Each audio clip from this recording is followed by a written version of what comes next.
Pro9 TV vous informe de l'actualité du jour. Madame, monsieur, bonsoir. Depuis son arrivée au pouvoir, le président Brice Clotaire Oligui Nguema poursuit une stratégie d'ouverture visant à renforcer la place du Gabon sur la scène économique régionale et internationale. Reportage. Depuis sa prise du siège présidentiel, son Excellence Brice Clotaire Oligui Nguema n'a cessé d'engager le Gabon dans une nouvelle ère de coopération. Sous son leadership, le pays a consolidé ses liens avec les partenaires de poids comme les géants turcs et italiens, notamment Atlantic Group, ICETAS et GKSD Holding, des acteurs internationaux qui devraient intervenir dans des secteurs clés. Agriculture, santé, énergie, éducation et surtout transformation locale des matières premières. Une priorité du chef de l'État pour renforcer la souveraineté économique nationale. L'objectif est clair, bâtir un Gabon économiquement résilient, plus compétitif et mieux intégré dans les chaînes de valeur mondiales. Une politique offensive mais surtout inclusive qui place le citoyen au centre de la transformation du pays. Cette semaine encore, une avancée notable a été enregistrée avec la Guinée équatoriale. Les deux États ont officialisé le projet Zero Roaming, une mesure qui permettra aux populations de communiquer sans frais supplémentaires de part et d'autre de la frontière. Une initiative qui facilite les déplacements, soutient les échanges économiques et renforce l'amitié entre les deux peuples. Dans le même temps, le président Oligui Nguema a reçu une délégation du groupe turc ICETAS venu présenter plusieurs projets d'infrastructures majeurs. Même si aucune signature formelle n'a encore été annoncée, ces discussions témoignent de l'attractivité croissante du Gabon et de la confiance des investisseurs étrangers dans la vision portée par le chef de l'État. Deux avancées qui confirment la détermination du président à redorer la grandeur du Gabon, à moderniser son économie et à renforcer sa présence sur la scène internationale. Mais elles rappellent également que les défis restent nombreux et que la mise en œuvre concrète de ces partenariats sera essentielle pour atteindre les ambitions fixées. Le parquet de la République annonce l'ouverture prochaine d'enquêtes financières sur l'utilisation des fonds publics alloués aux provinces durant la transition, une décision qui suscite espoir et scepticisme. Voici notre reportage.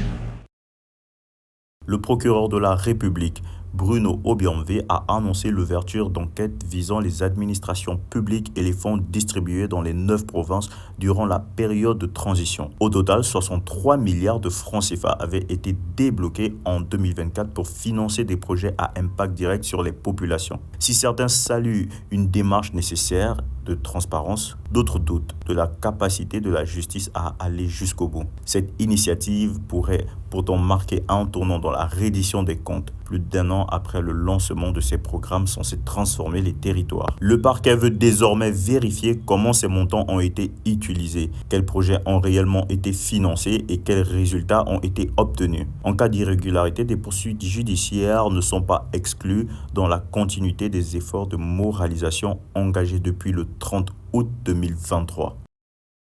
Au ministère des Mines, une nouvelle initiative place à la formation au cœur de la modernisation du secteur. Les agents bénéficient désormais d'un programme inédit conçu pour renforcer leurs compétences linguistiques et mieux les préparer aux échanges internationaux. Reportage Tolmoundou Gamakaya.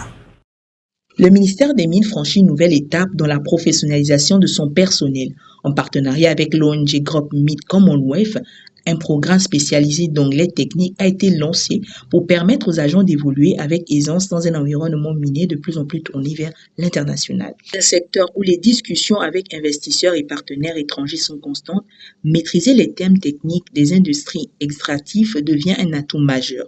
Ces cours centrés sur les réalités du terrain offrent aux agents les outils nécessaires pour mieux défendre les intérêts du Gabon lors des négociations et collaborations extérieures. Soutenant pleinement cette initiative, le ministre des Mines, Gilles Nembe, a rappelé que le développement du secteur repose avant tout sur les équipes compétentes et bien formées. Pour lui, investir dans la formation, c'est renforcer l'efficacité du secteur public et préserver l'avenir du pays. Au-delà de la langue, cette démarche traduit la volonté du ministre de hisser le Gabon au niveau des standards internationaux en misant sur l'excellence, l'ouverture et la montée en compétences de ses agents. Environnement, la COP 30, le Gabon a une nouvelle fois attiré l'attention mondiale grâce à son engagement financier majeur destiné à renforcer la protection de ses forêts. Reportage Tolmono Gamakaya. À Belém, le Gabon vient de franchir une étape clé de la diplomatie environnementale. En marge des négociations, le pays a obtenu près de 180 millions de dollars de partenaires internationaux, dont The Nature Conservancy, le Bezos Air Fund et le Fonds pour l'environnement mondial, pour soutenir le programme Gabon Infini. Ce dispositif ambitionne de porter à 30% les zones du territoire sous protection, doublant ainsi le niveau actuel. Un objectif cohérent pour un pays dont les forêts tropicales jouent un rôle central dans la lutte contre le changement climatique et abrite une biodiversité exceptionnelle. Ce nouvel appui qui prolonge l'initiative d'aide nature conclue avant 2023 confirme la volonté du Gabon de renforcer durablement sa politique de conservation et d'impliquer davantage les populations locales dans un modèle de développement durable. Enfin, le chef de l'État Brice Clotaire Oligui Nguema a rendu hier un hommage national à Jean de Dieu Iwangu, disparu le 1er novembre 2025, une cérémonie d'empreinte d'émotion où le président s'est incliné devant la dépouille de cet homme politique respecté, reconnu pour son engagement et son intégrité. Autour de lui, responsables, proches et anonymes ont salué une figure qui a marqué le débat public gabonais, un dernier adieu, un serviteur de la République dont le parcours continue d'inspirer la nation. On ne façonne pas l'essence d'un être, on la révèle. Celui qui existe en changement ignore que l'évolution véritable est une ascension de soi et non une métamorphose dictée. Bonsoir chez vous.